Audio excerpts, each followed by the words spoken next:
Conocidos los circuitos en serie, ahora pasemos a los circuitos en paralelo. Comencemos con los principios. Voltaje.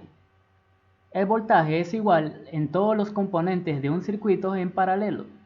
Corriente.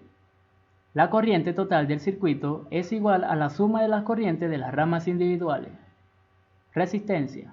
Las resistencias individuales disminuyen para igualar una resistencia total menor en lugar de sumarse para hacer el total.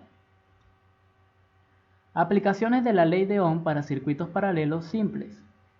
En esta lámina tenemos un circuito en paralelo donde nos dan los datos de la fuente 9 voltios y R1, R2 y R3.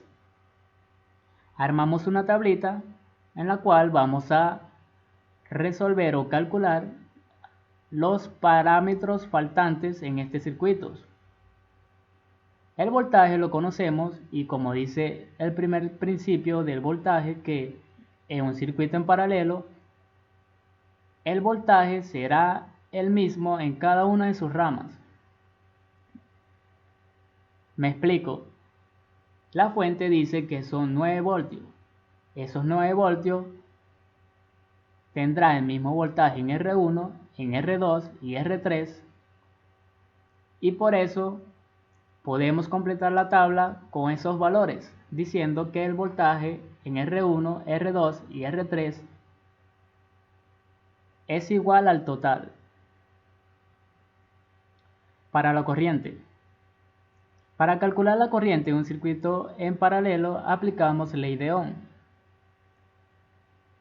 Para la corriente en R1 será igual al voltaje o la caída de tensión en R1 entre el valor de la resistencia R1.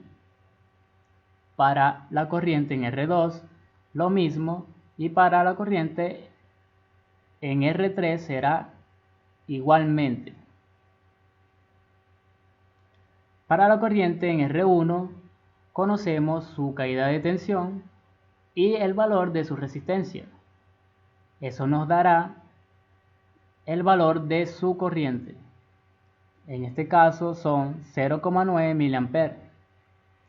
Para la corriente en R2 conocemos el voltaje y el valor de la resistencia. Calculamos y nos da 4,5 mA. Para la corriente en R3 conocemos el voltaje y el valor de su resistencia. Nos da un valor de 9 mA.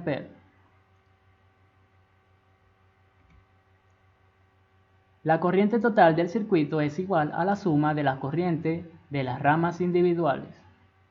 Usando este principio podemos completar el lugar del total en nuestra tabla con la suma de la corriente en R1, R2 y en R3. Como podemos ver en este circuito, la corriente total que entra se divide en tres. Una pasa por aquí, la otra por R2 y la última por R3. Afirmando que la corriente total sería la sumatoria de cada una de las ramas individuales. ¿Cómo calcular la resistencia total en circuitos en paralelo?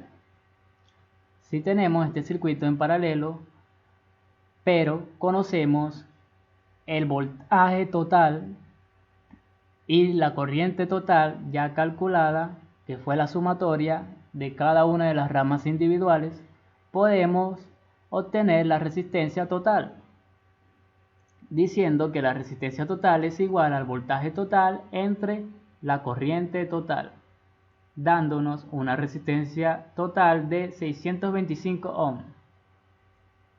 Sin embargo, matemáticamente la relación entre la resistencia total y las resistencias individuales en un circuito paralelo se ve de esta forma. La R total es igual a esta configuración que vemos aquí. Es decir, si queremos obtener la resistencia total matemáticamente de esta forma, tendremos que sustituir los valores